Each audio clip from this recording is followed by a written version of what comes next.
Good evening. My name is John Boswell. I'm the Associate Athletic Director for Marketing Promotions, and thank you for joining us for tonight's Friday Night Lights. Tonight, we throw it back down memory lane and remember our 1991 NCAA champions, as well as our 2015 America East champions, the first Division I America East championship we captured after jumping up a level. Tonight, we're joined by 12 panelists, as well as all of you wonderful folks as we reminisce. The evening will be hosted by Bob Ellis, and it is held in partnership with Jeanne D'Arc Credit Union. If you're online or on social, feel free to use hashtag UMLXC. Tag us. We'll make sure we reshare those. And at this point, I'll turn things over to Bob. As I mentioned earlier, the chat is open. You can chat with just about everybody in there. And you can submit questions through the Q&A as well if you'd like. We'll talk to you soon. Bob, take it away. All right. Thank you very much, John Boswell, and good evening and welcome. My name is Bob Ellis. John told you that. This is Friday Night Lights. He told you that as well. It is the Men's Cross Country Championship edition. You probably figured out that from his introduction as well. This country at the moment continues to battle a national health crisis. College sports, in so many cases, have been put on hold. We have seen that at this university. And all of our lives, in one way or another, I would imagine, have undergone some sort of change. The hope here is that Friday Night Lights will help to fill a bit of that void and keep you in touch with UMass Lowell athletics. We hope as well, simply it provides some fun. I hope that this high-tech gathering finds you all safe, healthy, and in good spirits. We will focus tonight on two men's cross-country championship seasons, 1991 and 2015. Separated by more than 2 decades, each of those seasons featured a dominant team winning at the highest level possible. But that's kind of where the similarity ends. Each season, in so many ways, was unique. And I should note and I kind of at one point had to learn this about cross country, as much as one likes to watch who's the person who's winning the race. Cross country is first and foremost a team sport. It is not about one individual winning or losing. It is so much about 5 people that score, 2 more runners that displace other runners and thus affect other teams' scoring. It is truly, maybe we say, maybe one of the most democratic of sporting events in that everybody's performance counts in a significant way. That said, the 1991 Chiefs, under the guidance of head coach George Davis, turned in a performance for the ages. They won the national championship on a cold, chilly, raw, lousy, rotten snow flurry day, running through the wheat fields in Edwardsville, Illinois. UMass Lowell runners placed 2nd, 3rd, 4th, 19th, and 20th, a total of 48 points. The second place team was another 48 points back. The 2015 team found itself in a very different world. It was the second year competing in Division I, but because of the transition, the school was not eligible for an NCAA championship. The America East Championship was the ultimate prize, and Gary Gardner's team went out and grabbed it. Riverhawks put 5 runners in the top 16, 2, 3, 10, 11, and 16, a score of 42 points. Stony Brook, the host school, was second with 74 points.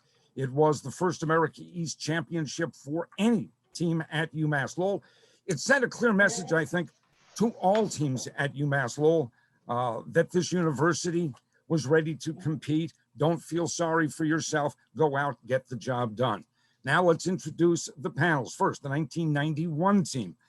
We have with us John Doherty. He was the 2nd place finisher. And I believe his daughter will be wearing the UMass Lowell uniform when competition, by the way, resumes. Dave Kremen is with us. He earned a 4th place finish. Jim McGaw finished 19th in the nation.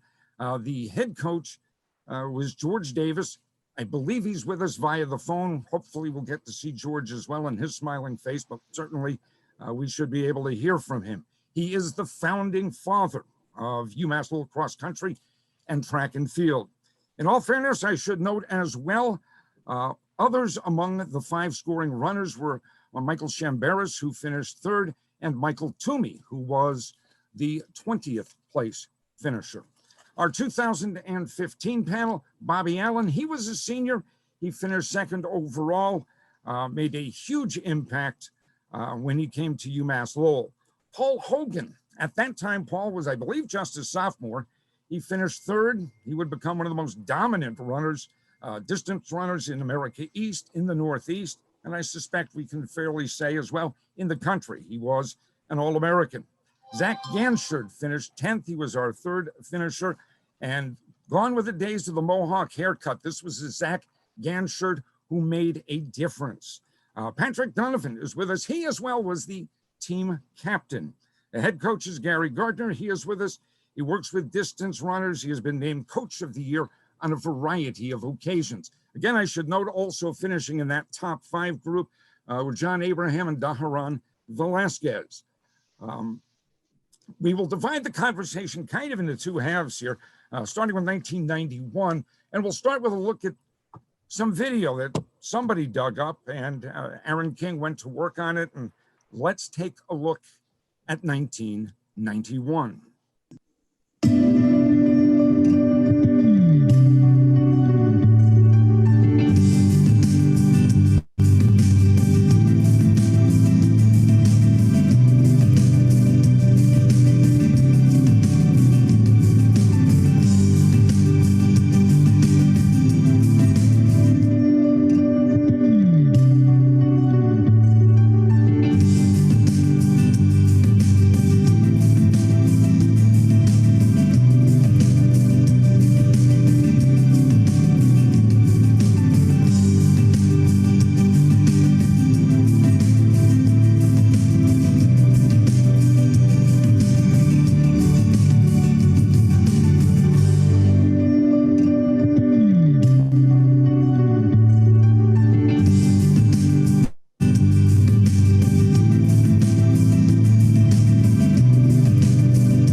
Look at 1991. And I've got to ask you guys, obviously one remembers certainly the results.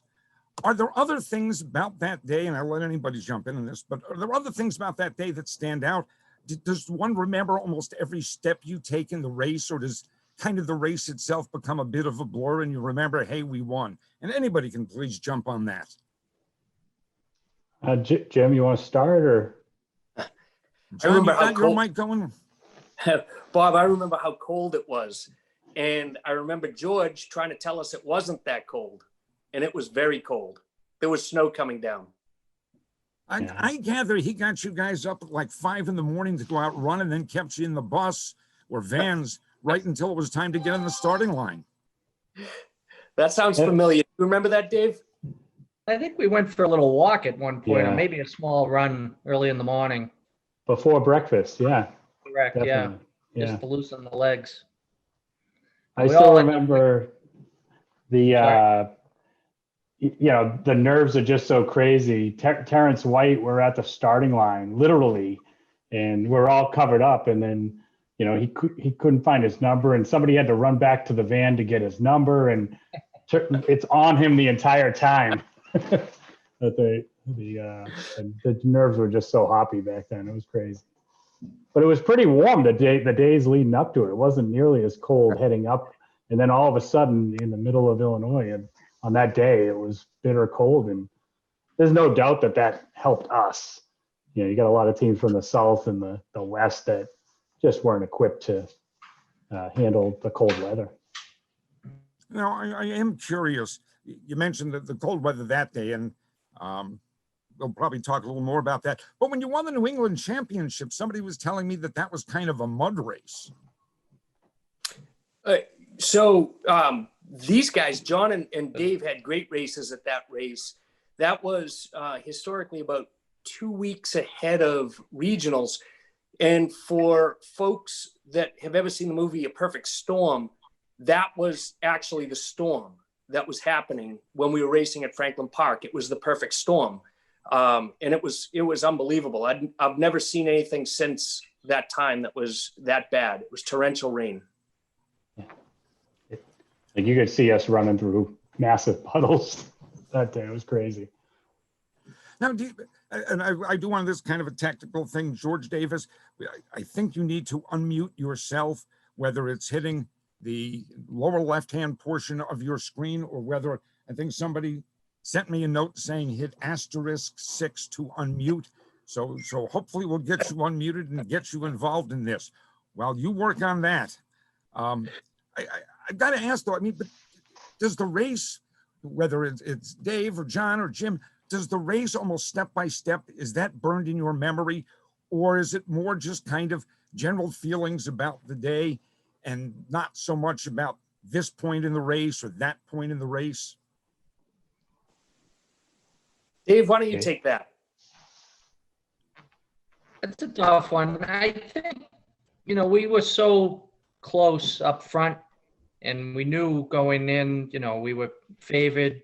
We knew in our heads we had done the work, and it just, everybody did their job. Yeah. I think one thing I'll say about that year is that the year before was sort of just the opposite. We got a super hot day for regionals, and we missed making nationals by I think about 3 points or something like that, and that was sort of a driving force I think for all of us all year long to make it back or to get there basically.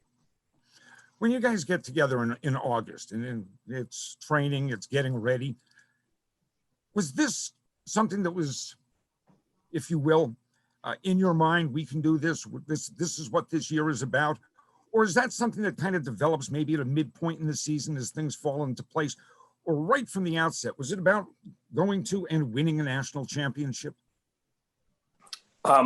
John talked about us really having a bad day the year before in 1990 at Kutztown, Pennsylvania. And it was a brutal day. It was very disappointing for us. From that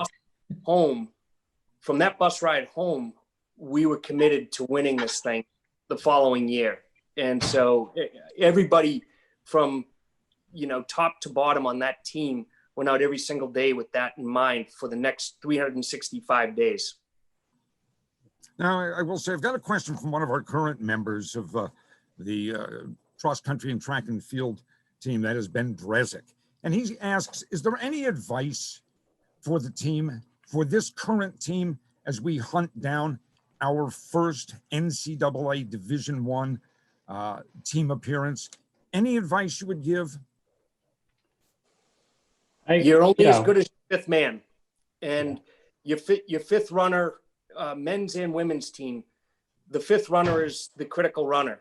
That's the person that is going to make the whole team shine. And if that person is up for the task, and hopefully you have a number of people vying for that role, everybody's going to be okay. I know that on our team, every single one of us decided that we wanted to be an All-American. And if your fifth guy is an All-American, you're going to do okay. So everybody decided they wanted to be an All-American. Where does that belief come from? Where deep down inside, yeah, we can get this done. Where does that come from? Does it come from an individual? Does it come from a coach? Can it only come from the collective? I think it goes down to, the team sort of supporting the team. I think that year was, in particular, we stayed pretty healthy most of the way, but when we're all running together every day, doing the same workouts every day, that, it's hard not for everybody to have sort of the same belief when they're towing a line that, hey, I've trained with these guys every day. There's no reason I shouldn't stay within arm's length of them the entire race. Bob, this is where credit has to be given to the coaches. George in 1991 and Gary right now. It's assembling the right personalities that want to go after it. And this is a team sport, but it's also an individual sport. And I first started visualizing it in Dave Bourgeois 311, when you came home our freshman year with an All-American title. And I decided that was something that was worth going after for the next 3 years. So it's really up to the coaches to assemble the right people. We were fortunate enough too. George had some great teams. I think he had one team that finished third at nationals, and a lot of those guys we got to run with. Dave Dunham, Dennis Semonitis would show up sometimes, and of course Bob Hodge. I mean, you're training with these guys, you're gonna do something special if you can hang with them in these workouts. So we were fortunate, with Dave Dunham and Bob Hodge helping us out with a lot of our cross country workouts. Somebody had mentioned that. I was just going to say, even the support when we're out there, all these guys that Dave's naming off, I mean, they're all out there in Edwardsville, Illinois, cheering us on. I mean, in the middle of nowhere. I mean, it was pretty impressive. Yeah. Somebody had mentioned that the previous year, you had a lousy day at the wrong time. And it makes me wonder, okay, you were good enough to win then. Is there a difference between being good enough to win and knowing how to win? And by the way, 2015 team, I'll probably ask you that as well. But is there a difference between being good enough to win and knowing how to win? And if so, what's that difference? Ooh, that's a tough one, Bob. Again, I go back to the coaches, but for George telling us as a team that, we should pick ourselves up after the debacle out at regionals in 1990 and having us open our minds to what we could do. I mean, this is a tough sport. This is a sport that you have to go out and do an awful lot of it by yourself over the summer on hot days in between work. And, I think that but for George telling us that we could do this thing, I'm sure that some of us, speak for myself, would have, given up along the way, and we would have settled for good enough. Yeah, and I to get on that a little bit, I'd go on to the, we were programmed that, nothing else was really an option, right? We were there for a job, and, he'd beat in the gap from 1 to 5, had to be, less than a minute. Like, I didn't even know that concept existed coming out. When I ran in high school, the team was not very good. But and now he's got these concepts that I've never even considered before. And, it all makes all the difference. And we were, like I said, I think there was a preseason poll and we were picked number 1. So we wanted to live up to that. And like you said, we were fortunate. You got to stay healthy. And a lot of it's luck too, but we put in the work. I watch various teams at the university. And most sports, if it's hockey, if it's basketball, when they're working out, the coaches are right there, holding their feet to the fire, so on and so forth. I watch cross-country runners. I see our current team out running the streets of Lowell. But they don't have a coach watching over them.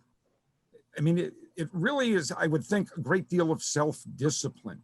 So it brings me to the question of what drives you, what motivates you, what pushes you that day in July when you're doing your summer work, the coaches aren't around, but for that matter, someday in October that you may feel lousy and you got to go out, run the streets, but George isn't watching. What pushes you? What motivates you? There's a lot of pain involved in running. Why do you push yourself? I was trying to just go follow. I was just trying to follow in Kremen's footsteps. I'd be interested to hear what he has to say. The most disciplined guy on the team, but yet the guy who had the most fun doing it. I'd like to hear what Dave has to say about that. I want to hear from Dave too. Well, again, I mean, you go on these runs, and I mean, there'd be big groups, 7 to 10 people on a run, and you just stay loose. You're talking, and 10 miles goes by real quick, and we had fun doing it. We kept it fun. The regular runs out on those streets, they didn't feel like work. No, particularly, and you throw in, I don't know if they still do it. Maybe they do. Throw in some town lines here and there to throw in some sprints along the way. It didn't seem like work outside of, going to Neshoba Valley and doing a hill workout or something like that. There's a lot of camaraderie, Bob, that builds up in this, and I can remember Dave Dunham. Some of the current team members may know them. Some of the 2015 team may have encountered Dave, but when Dave was competing, we were in college and he was competing at a very high level. He would organize us to go up to the Kangamangas Trail up in New Hampshire. and, we'd put in 20-miler up there and we'd go swimming, or we'd do something that was, only we could do. And there is a sense of satisfaction in the middle of July when you unlace the shoes and say, yeah, I just did 20 miles. It was 90 degrees, 90% humidity. We did it. We all did it together for a sole purpose. But as Dave said, at the end of the day, it was always fun. By the way, I know George is muted here. I wish he'd jump in, because I do credit George for integrating the alumni like Haji and Dave Dunham and Artie Demers and a number of other folks who are just, maybe names on the wall to a lot of the current athletes, that those folks really kept us on our toes and showed us, how to think about things. Was there a point in the season? I mean, you go in with expectations, you're the preseason top ranked team in the country. But seasons have their own way of progressing. There can be injuries, various things such as that. Is there a point in the season where it seemed that everything fell into place and it's just working like a well-oiled machine, and you begin to get that feeling we cannot be stopped? John, you go first on this one. The first time I ever thought that winning the national title was within reach was the East Regionals out in Springfield College, that we, thrashed everybody. And there were good runners. There's a lot of good teams in the East back then. And, I think that was the sort of, for me, the moment where it was like, wow, we can really do something here. They thrashed me that day. Were you out there that day? Yeah, I got stitches in my hand that day. Did you? Yeah. Well, Bob, it was actually Gary's coach at the time, Peter Thomas. That's right. It was Peter Thomas, right? Is that right, Gary? Who came to our room, or maybe we went up to his room at Nationals. He was out there with at least one athlete, maybe the whole Bischoff. Team state. And and he was kind of an eccentric guy, and he showed us his notebook and said, you guys are going to win, and here's the score tomorrow. And he was dead on within a couple of points. And that was a real confidence booster. We believed him more than we believed George at that point. At this point, and 1991 team, don't go away. You're going to get involved in this as well. But I want to begin to turn things to the 2015 team in that first America East championship of any sort for this university. And again, at this point, we'll jump to some video. I just got to see it beforehand and realized that I actually probably did this video back in 2015, but Aaron King's done some editing with it. So let's take a look at 2015 and the America East champion, UMass Lowell Riverhawks. To be there to see the looks on their faces as our men's track student athletes were crossing the finish line was pretty special. Saturday, October 31st, the UMass Lowell men's cross-country team did what no other Riverhawk team has done. They won an America East championship, and it wasn't even close. It was a dominating performance. We came so close last year to winning the championship that, our goal literally from, that day that we finished second last year till, Saturday was to win. We're an incredibly tight team, and we thrive off of the motivation that we give each other. We worked for it. We worked hard.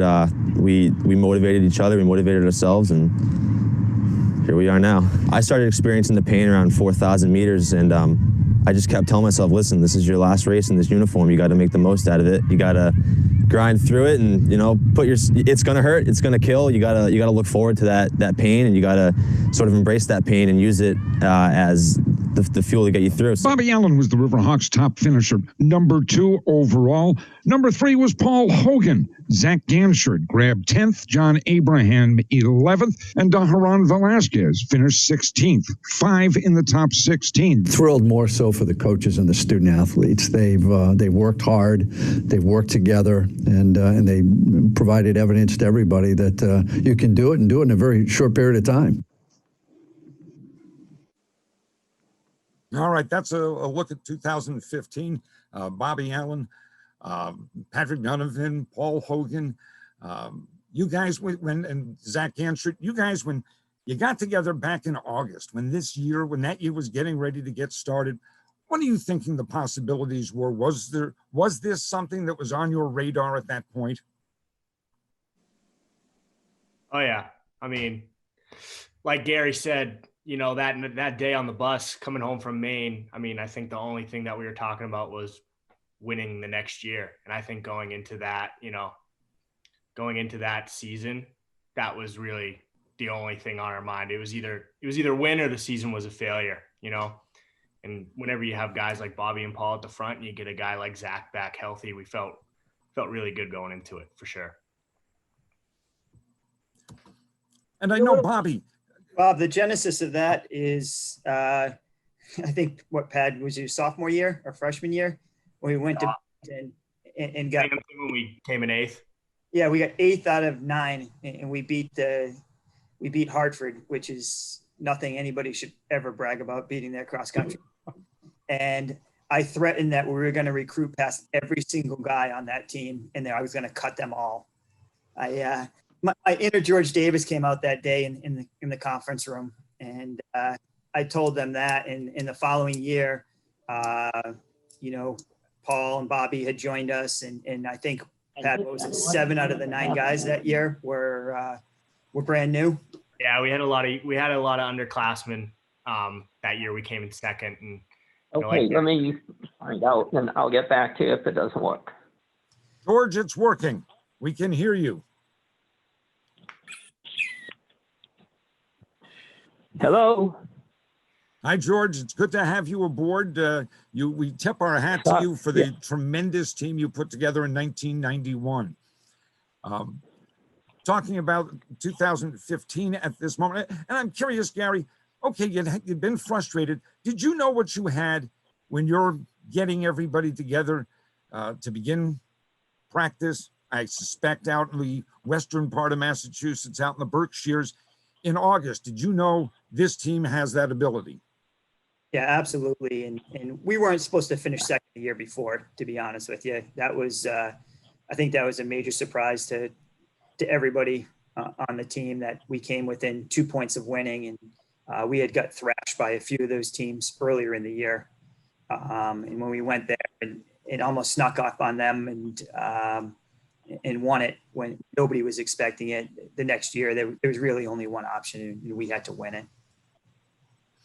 Now, Bobby, I remember at one point around before the America East Championships, I remember you telling me you'd won races, you'd won stuff, but for you, most important was team. You hadn't been part of a team championship. What was on your mind on race day? What are you thinking about? Oh, on that race, there was, first of all, so many emotions going through. One, personally, it was my last race for cross country wearing the UMass Lowell jersey. 2, same thing as Gary and Patrick were saying, we lost that race last year, and all of us, we wanted that win so bad. So we went in that race, and I think no matter how much we were hurting, or when it came down to that last mile, we were gonna push and burn our legs out to our last finish we have. And the most important thing, like I said, me as an individual, I started off at Cranston West. It was only me.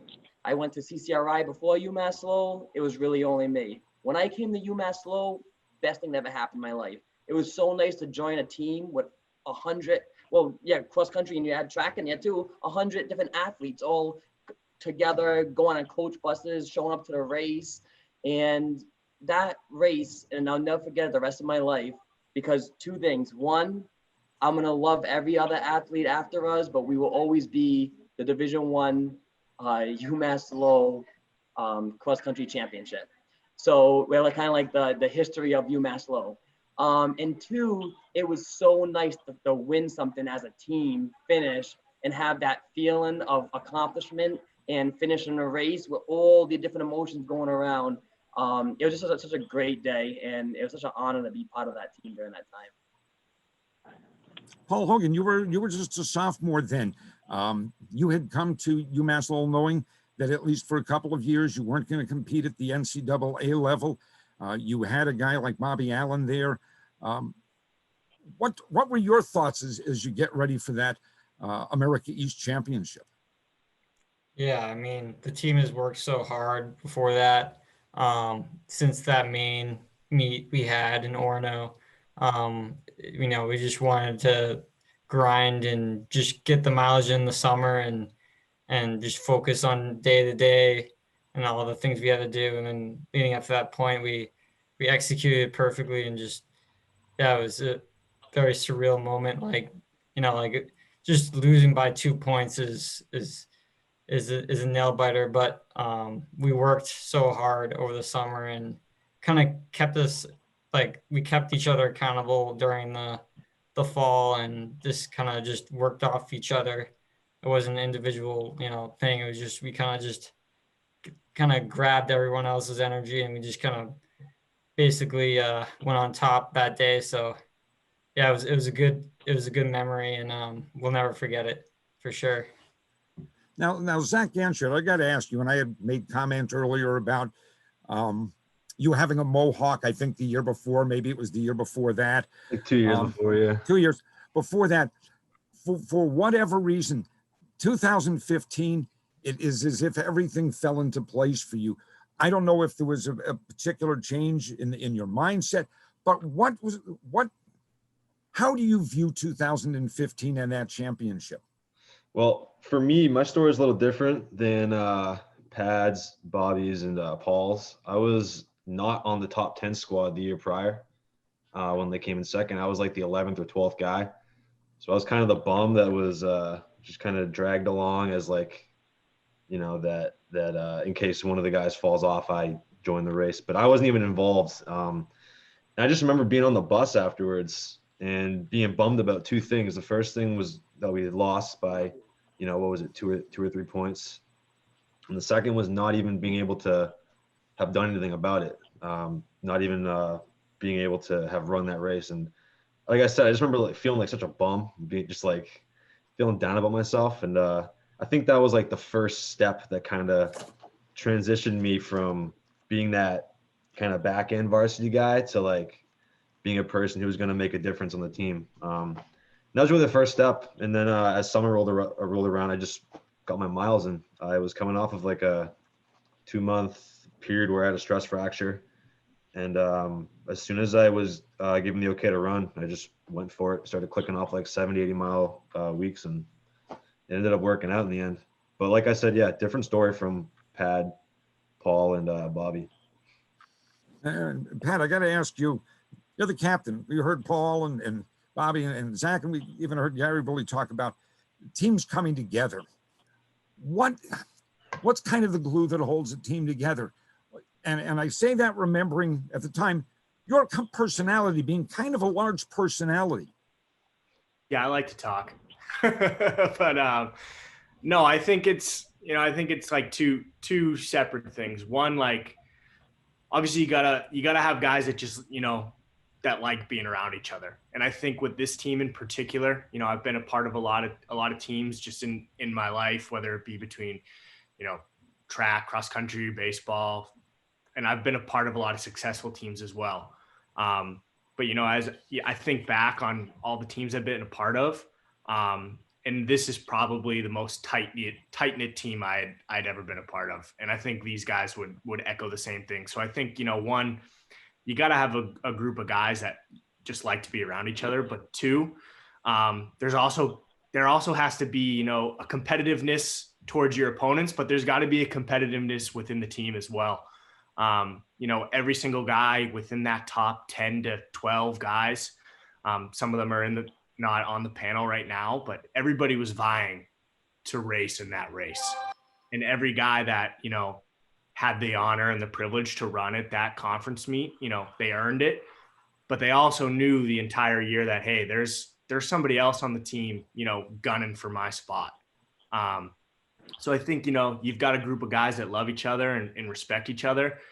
But at the end of the day, I want your spot. Like I want to, make the difference for the team and contribute to the team. So I think those two things are kind of, paramount to having a successful group. Question then to Gary is, we hear Pat talk about a successful group. How much coaching does the coach have to do when you've got a team that comes together, not just as athletes, but as people, I think Pat said, we like each other. Does that make your job as a coach easier in that, to some extent, they hold each other accountable?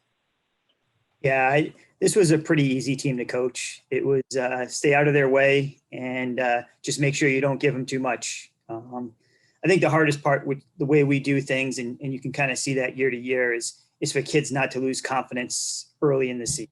And I know some of our guys probably that are listening to this can understand that.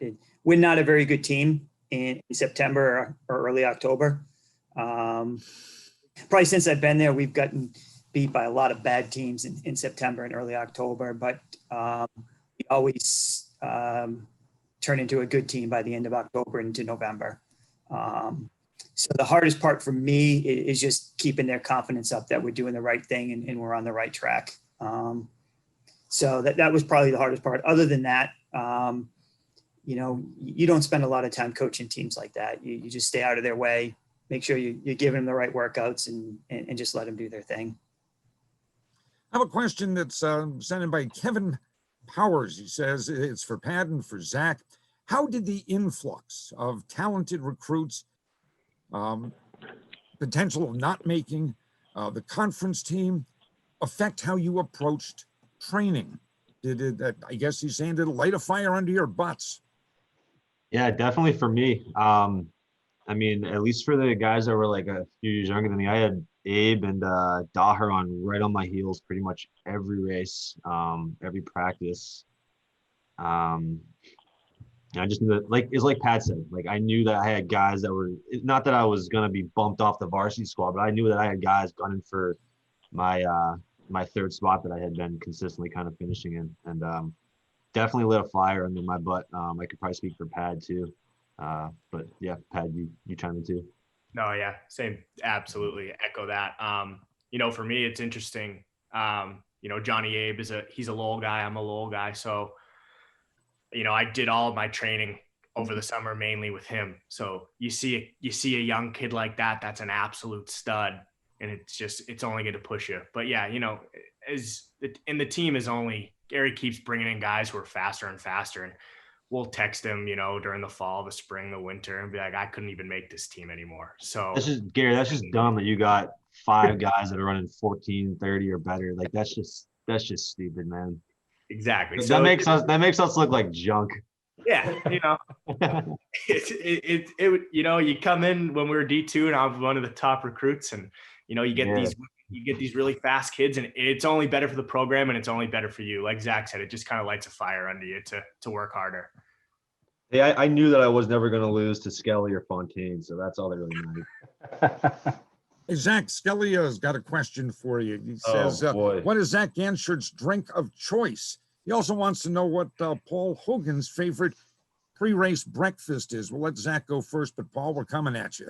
So I don't know if you mean, what am I drinking right now, Skelly? It's just water in this pinkish thing. But my drink of choice, if just in general, 12-pack of Capri Suns. That's what I would always bring to the parties. And then either that or a gallon of soy milk. So yeah, those two. Those are the if you want to be a good runner, just drink a 12-pack of Capri Sun or a that'll do it.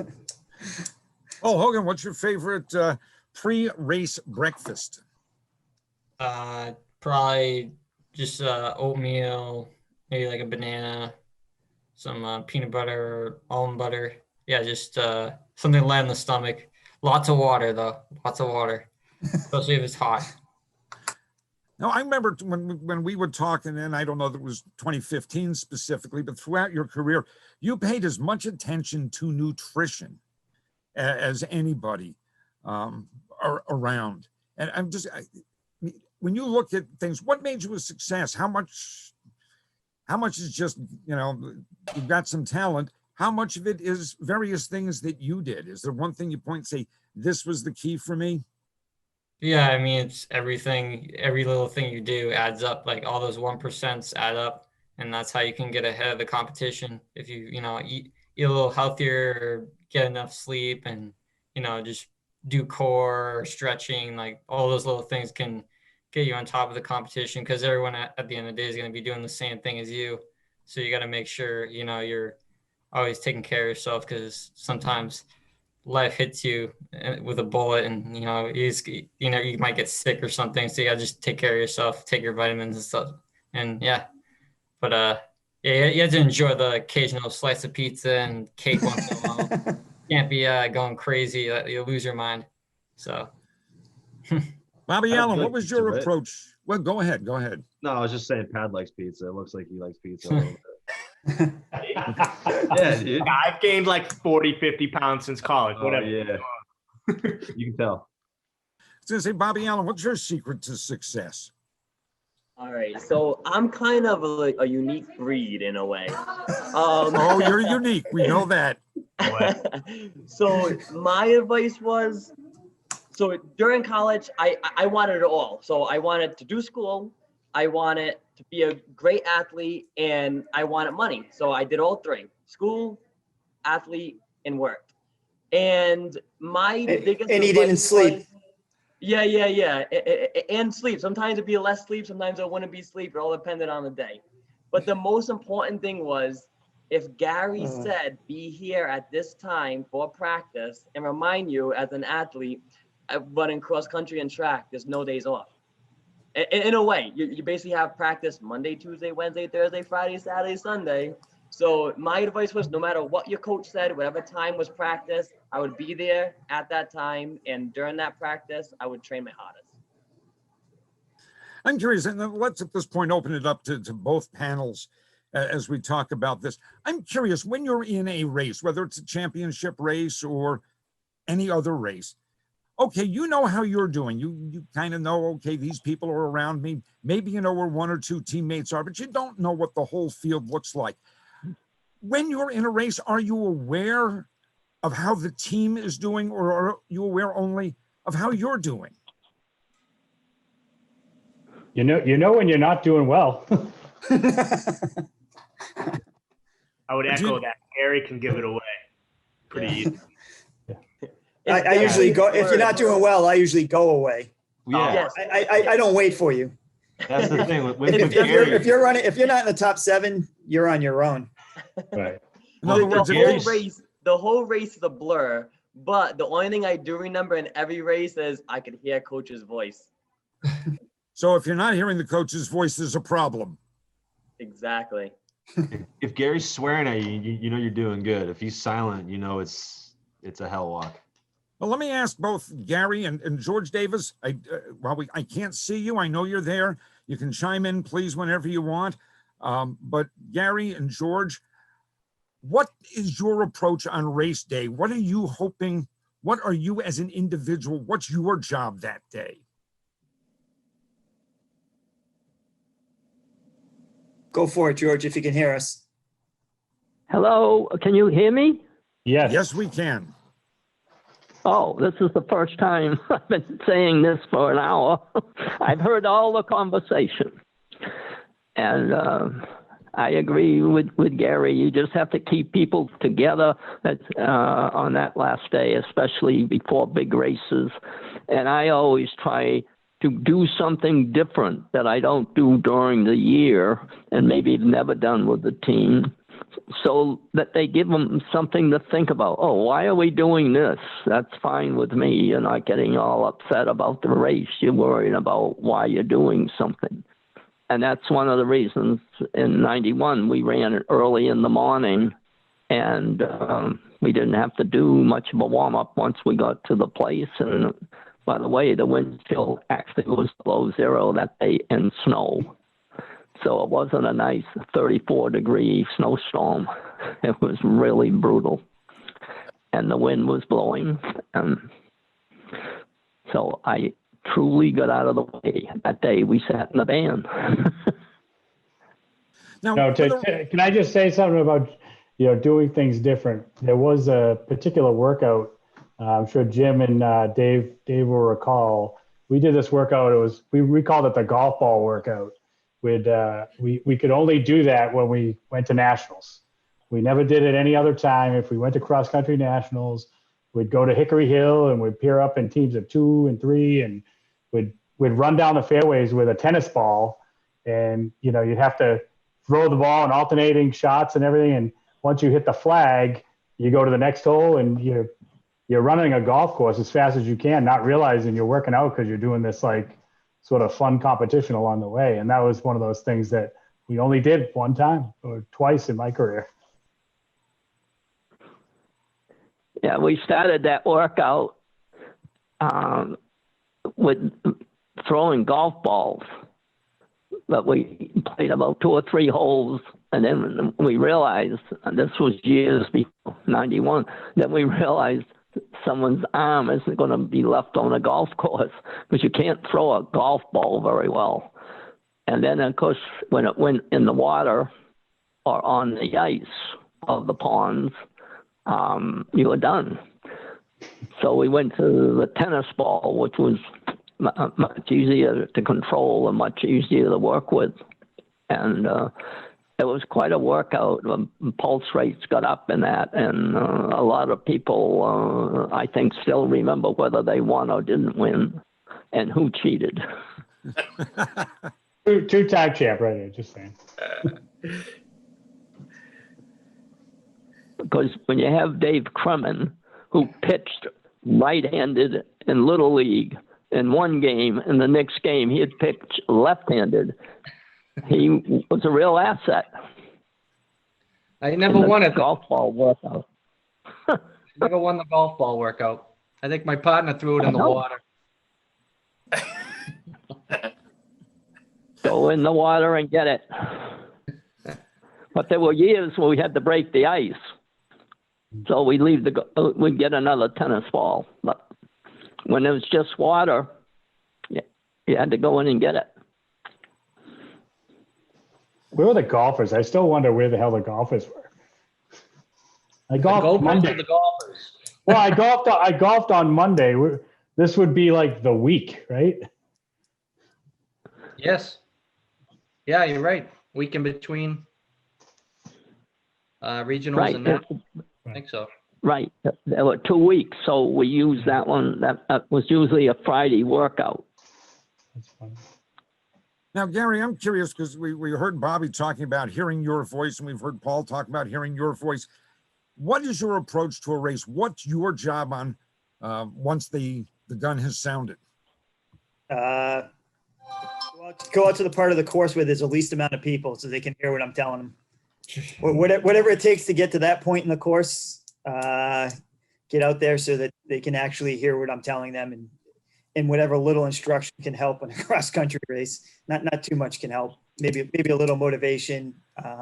And then in that part of the course, people can't hear me swear at the kids either. So Peter and Sandy aren't out that far on the course, so they can't hear what I really tell the team. So I try to find the most part of the course that I possibly can, so I can give them a little extra motivation with a couple 4-letter words mixed in.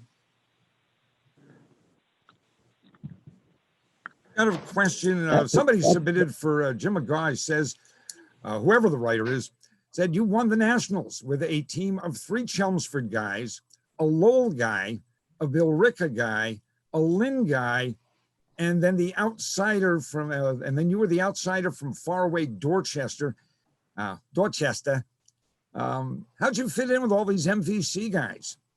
I had to get another accent. I had to develop a Lowell accent to get along with Dave Kremen. So George had me room with Dave for at least 3 years, maybe 4 years. But I was definitely an outsider, a foreigner, being from outside the MVC. Very exotic, Bob. Yeah, we had Merrimack Valley guys and Catholic Conference guys. That was that team. Was there a little bit of a rivalry between guys because of their roots? I think so. Yeah, we used to call it the Valley against, the Catholic Conference boys, and then everybody would wear their high school jerseys sometimes at practice. Well, we used to have a saying there's 2 types of people in this world: people from the Valley and people who want to be from the Valley. I still remember my brother Danny. He came out to the Nationals, and he he says to Jim McGo, "It's a kid from Dorchester doing on a cow pasture like this on the golf course." I was asking myself the same question. It's good stuff. It was great. I think at one point, however, people didn't appreciate the geography of where George was fishing for recruits. And, you know, in a school that didn't have a track, we didn't have a gym, we were stuck in a locker room next to, you know, day users of the Costello gym. We did all of our track workouts over at Drake High, which was basically hard top pavement. And George would have us working out on what he claimed were measured loops out on the river, on River Road. So he really couldn't cast a pretty wide net. And he got this group of kids together, and somehow he was able to shine these stones and turn them into something over 4 years. So again, I mean, I think a lot of the credit goes to the coaching. Now I should point out that George himself never actually ran a step. He was a tennis player. He took the job by default because he cut from the basketball team at Plymouth State. Is that right, George? That's how you fell into track coaching? Somehow No, I fell in. My first job was I was in a middle school in Newburyport, and I had to do a fall sport. So I played high school football, so I know a little about football, and I coached a little bit when I was in college, high school football. So that was all right. Basketball, you know, I played a lot of, so I had a good grasp of that. And then they wanted me to do a spring sport. And they said, baseball is what we usually play. And I went, do I have to coach baseball? I'll fall asleep. You know, nothing's going on out there. And so they said, well, what would you do? I said, well, we'll do track. And they said, good. And we did. I started a program there. I moved off to Salem High School when they built a new one, Salem High School, New Hampshire. And I started the track program there. And then I started the track program at Lowell. And I'll tell you, I would never recommend anybody starting track from zero. It's too much work. It's awful. But every time it worked. You attracted the wrong elements at times too, George. Don't forget that. People that cause you to lose a lot of sleep at night. Yeah. You don't hit a home run with all of them. I heard the question, when did we know that we could win the Nationals? Yeah. We used to run the Neshoba Mountain ski place once a week, every week, and we stopped in October. And in order to do the run, it was all marked. We always started every year at the same place, finished the whole thing. We used to have one or two kids that could break 3 minutes going up the mountain. It was all zigzaggy. It wasn't a straight run. It was very difficult. We had 5 kids on that team that broke 3 minutes. That's when I knew we had a great chance to do it. And it was right near the end of October. Actually, I think it was the week of the New Englands that we would run our last workout there. And so that's the only team that I coached, and we ran that mountain for a number of years, that could do that. Should also point out that I had a lot of calf trouble my junior and senior years. So George was very cautious with me and didn't allow me to run the hills. I was doing other workouts with Dave Dunham, more flat stuff. So it's hard not to run cross country when you're not doing hill workouts. But the rest of these guys, they were hill runners. They were. Dave was like little baby veal calf. We had baby. I'm curious. Look at my calf and I get hurt. And the team still liked Dave Kremen after we babied him, you know? That's true, George. That's very true. I will say, I think my sophomore year, the year we missed out, I think Dave basically gave up a year. He was hurt all year long. I think regionals was your first race that year. Is that a correct statement? I won. There was a tri-meet at UMass Amherst against BC and us, and I won that. And I didn't race again until the regional. I was in the pool. Yeah, so that was really early, right? Yeah. Yeah. The whole season he wouldn't let me run, but it paid off. My parents cheered him on at nationals in California. Yeah, John's parents went out to see me in California. That was nice. I'm curious if these two teams, and as I said at the outset, kind of separated by a couple of decades, a little more than that. Do you guys see a connection from one to the other? Does the 1991 team, we know your accomplishments, but do you understand the long-term connection to where we are, the role that played? Does our 2015 team appreciate what the people that came before you accomplished and how it set the stage for us eventually going to Division I and the success we've had there? Do you guys see a connection from point A to point B? Oh, there's no question about it. My hat's off to the current team, the 2015 team. These are great athletes. There's no question about it. But there's still that, blue collar work-a-day attitude that goes along with being at Lowell and being a Riverhawk and putting in the work every single day. That's been the strength of the Lowell teams from Vinnie Fleming in the early 70s right up until today's team, and hearing about Gary's team that banged out 5K today. These are athletes that just every day grind people down. They're super talented, don't get a lot of notice early on until the big race comes around. But particularly with this 2015 team, these guys stepped up. Nobody would have guessed that, and just amazed everybody. But anybody who was familiar with Lowell, they weren't at all surprised by the outcome. There was a smooth transition too from George and then Gary taking over the program. And Gary's, my hat's off to you. He's just done an incredible job keeping the program just thriving. Of course, now at the Division I level too.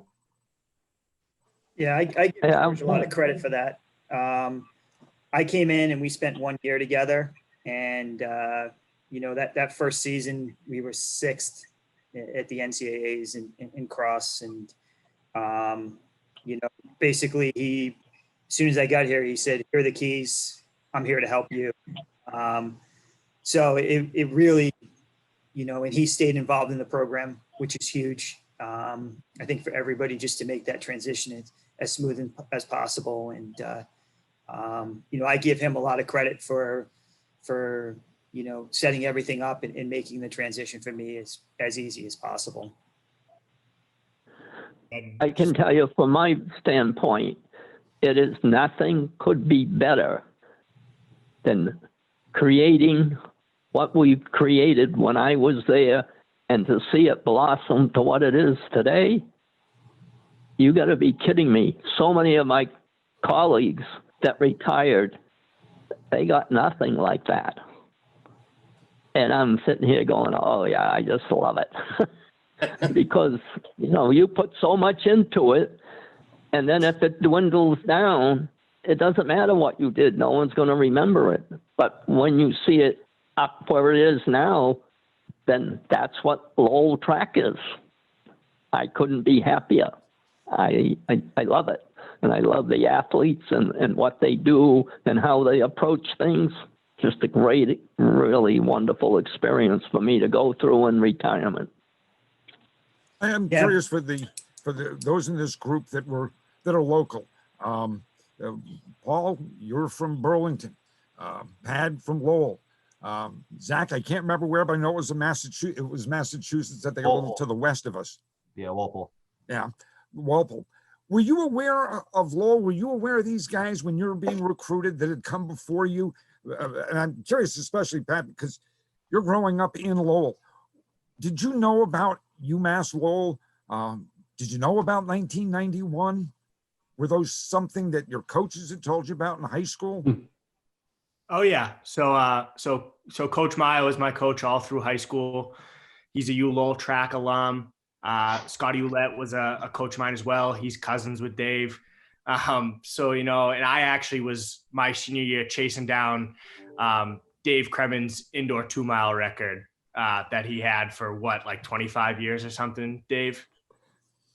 I'm not too Oh, sure. it must have been longer than that. It's probably 35. I'm happy to say I did get it, but then I lost it like another year or two later. But yeah, no, it's Lowell cross country and track and coming up through Lowell High. It's absolutely something you're aware of. You're aware of anybody that goes to run at Lowell. Just more immediately for me, guys that are closer to my age, or guys like Pat Marassi and Jeff Vega. Just Lowell legends, right? So you're aware of it, and when Lowell comes calling for you, it's an honor. And if you do end up deciding to go there and put on the jersey, you really cherish it, and it's something that's been really important to me, and that I'll always be happy I made that decision. Zach, I see you nodding your head. Paul, I see you nodding yours. So if either of you'd like to jump in, please do. Yeah, I mean, I didn't know to the extent how successful the team was in its history, but I did know that as a D2 team, they were pretty solid, and I mean, that was a huge attraction for me just when I was deciding on schools. Also, I mean, Gary being who he is, just being a good dude, but yeah, I mean, I got to be honest, I didn't know these 1991 guys. I knew the names, but not to the extent of which their success was. But yeah, just kind of same with what Pat was saying. Paul? Yeah, Thoughts? I mean, in high school, honestly, I didn't really know too much about UMass Lowell or any of the other colleges, to be honest. But when I went on my recruiting visit, I felt the connection with all the people there. I didn't really know about the 1991 team. I mean, just in high school. So, but I just felt the connection, and I feel like there's a lot of like blue collar guys there, and I kind of connected with those guys, and just I like the work ethic, and so just it worked for me. I love Gary. Gary and I hit off well right from the start. So it just felt like the right fit. Just you have that gut feeling, so you got to go with it. Yeah, now, Bobby Allen. Yeah. If I could just say one more thing, please do. I think with the whole program, the program's had 2 head coaches in its entire since its inception. I don't know that there's many other programs that can say that. So I think, that just, to Coach Davis and Gary, that just speaks volumes of what they've been able to put together over the years. So hats off to them too. And just having this panel in general, having all of these participants, and then us being here, it really says something about the program. It just keeps us coming back. I obviously everyone knows who George Davis is, and I know for a fact Gary's doing a great job. So it, like I said, it just kind of speaks to what this program is and what's becoming. And I'll add the same thing. I still remember my college visit, because remember, Rhode Island to Lowell is only an hour and a half, but in Rhode Island it's so small. So if you drive more than 10 minutes, that's a long drive. So I'll never forget the first college visit. Don't remind you, from Cranston, Rhode Island to Lowell, Mass is only an hour and a half. I drove longer from Cranston to Vermont right now for the little weekend getaway.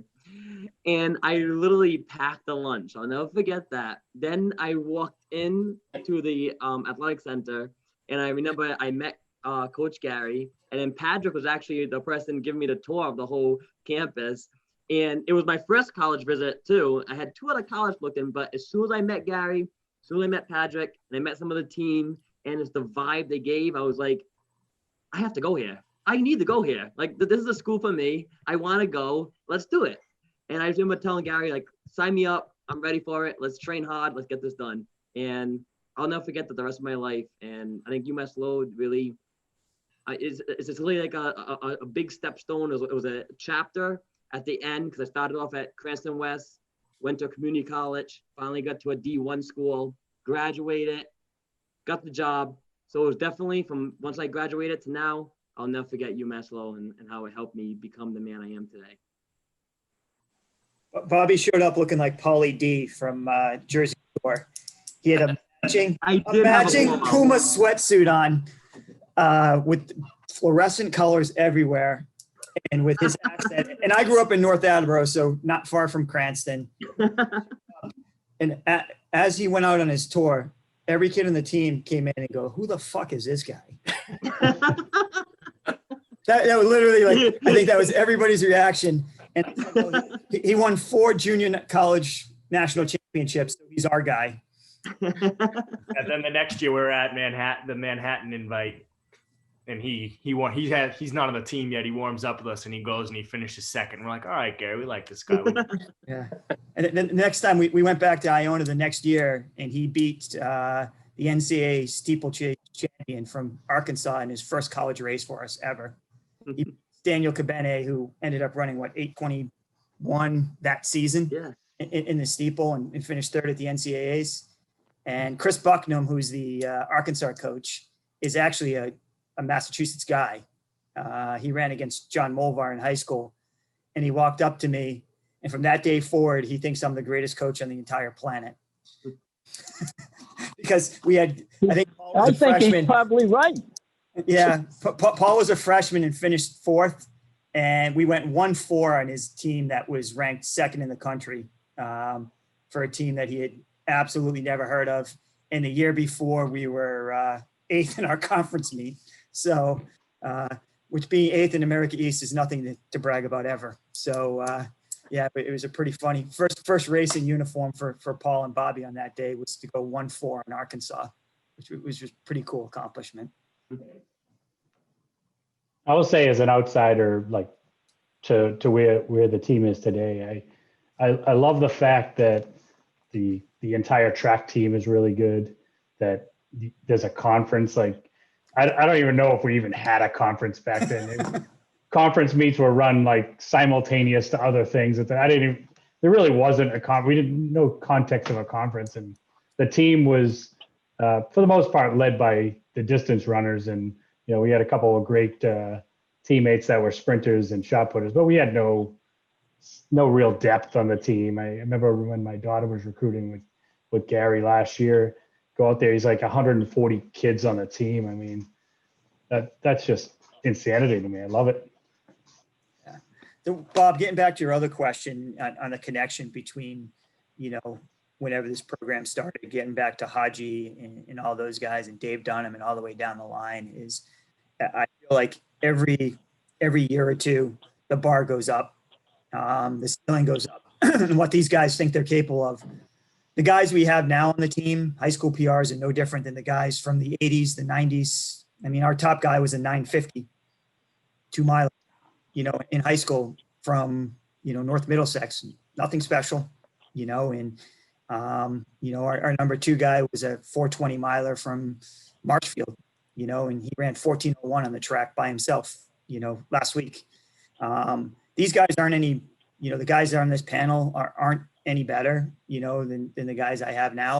They're all kind of pretty similar guys. And the bar just keeps rising from year to year. And I think that's really the connection in the program from the start to the finish. And Haji's actually coming to talk to our team on Monday on a Zoom call, pulling him back in. And it's just, that bar just keeps going up. And, 1450, 1440 used to be good in our team. And now if you can't run into 1420, you're not in the top 5, and the guys just keep stepping up and the girls keep stepping up. I mean, who would have thought that we'd have a 438 female miler from Lowell High, on our team with more remaining, it's, so I give a lot of credit to the kids we have now, but I also give more credit to, to the guys on this panel and the guys before them and Haji, et cetera, that have really set the stage for where we are now, and probably one of the best 25 or 30 teams in the country right now at Division I, which is pretty cool, and nothing I ever thought would happen when I took the job here. That's for sure.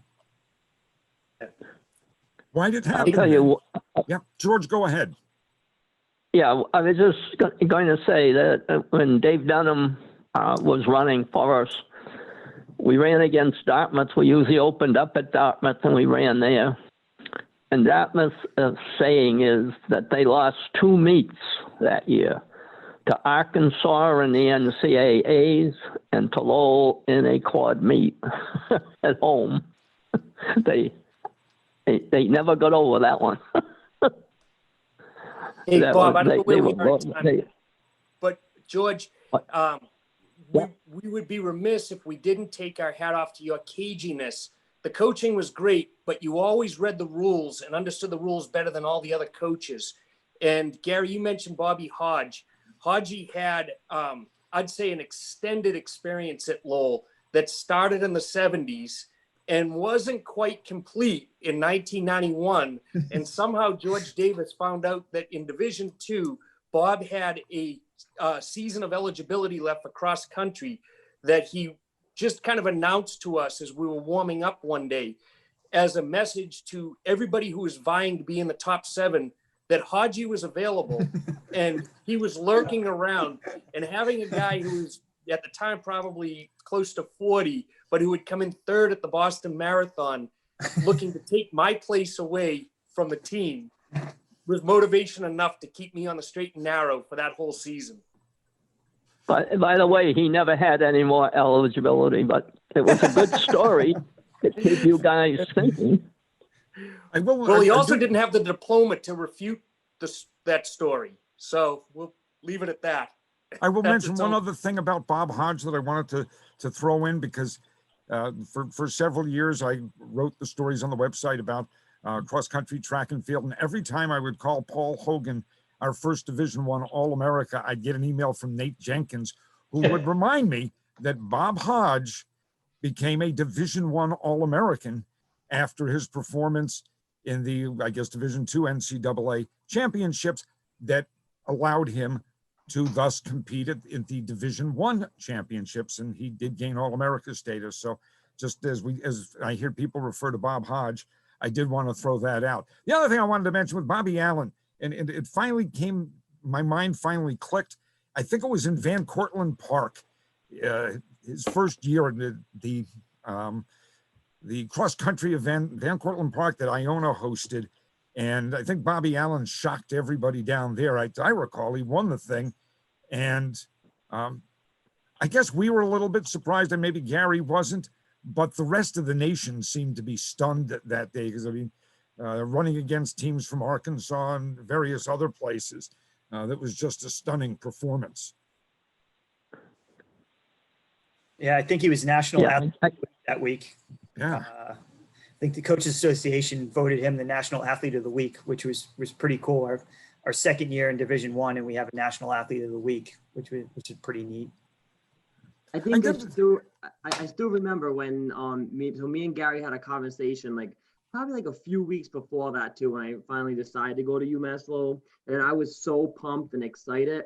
So never mind running a race and kind of making your parents proud and family, but I always looked at my coach like they're number one. He's the one. And the coaches always don't want to take credit for it, but he's the one that you're following. He's the one that you're listening to.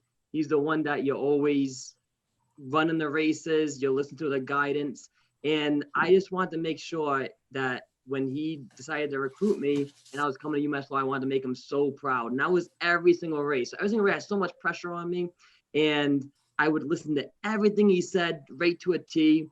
And that race meant so much because I was like, all right, I think it was one of maybe first race that maybe Coach Gardner's there watching me. So I was like, I can't mess up in this race. I need to make sure I run it and make sure I gotta do what I gotta do. And that was so much pressure. Never mind running the race, never mind running against all the competitors in the race. I was like, Coach Gardner's watching me right now. That's my number one pressure. So I just remember running, and that course is the toughest course ever. You have the hills, then you have then never mind the uphills, you have these deep downhills. You're running so fast down that I feel like your knees are gonna blow up. And I just remember, all right, let's keep pulling through. The legs feel like spaghetti, but guess what? I got the meatballs. I'm gonna keep running through that finish line. Oh boy, I tell you, we could keep going with this, but I suspect that we've probably kept everybody here a bit longer. than we told you. So I guess I'm going to figure out if this has any place else to go, and if not, we'll bring this back to John Boswell. But I do want to thank our panel from the 2015 team: Bobby Allen, Paul Hogan, Zach Ganshert, Patrick Donovan, who was the captain, of course, head coach Gary Gardner from the 1991 National Championship team, John Doherty, Dave Kremen, Jim McGaw, and head coach George Davis. And George, I know you had a little trouble getting on at the start. Maybe I should allow you the last word on 1991 before we throw it back to John Boswell. Well, thank you, Bob. But because I'm a dinosaur in technology, I think that was part of the problem. But certainly wasn't the video. The video wouldn't work. So, but I'm just glad that we're doing these things to make connections. And I think I'm going to talk to Gary a little bit and see if we can get something a little bit larger than this at some time to gather a lot of track alumni to some particular thing that we want to do. It might be a dinner or something, and just have people wander around, talk about it, and he and I will go around making sure everybody mixes in well. Just an idea of, I don't know how it would work or how we can work it, but I'm willing to put some thought into it if anybody else is. This has been really enlightening and very, very interesting. All right, with that said, I suspect I've said enough. Let me turn it back to John Boswell. He may have some things we need to make note of. I don't know. I'm just kind of talking until everybody's sick of hearing from me. Bob, you nailed it. And thank you to everybody, George, Gary, and all the panelists tonight, as well as everybody who participated in the chat. You know, we saw all those going all night. Hope you enjoyed getting a chance to catch up with everybody on a night where nobody wants to be outside other than whatever Bobby's got going on up in the dark there in Vermont. But thanks again. We will have a recording of this. We will share the recording. I don't know if we have to edit out Gary's make that P15 speech, but we really appreciate everybody joining us tonight. We look forward to seeing you all again in the future, and we'll talk to you again soon.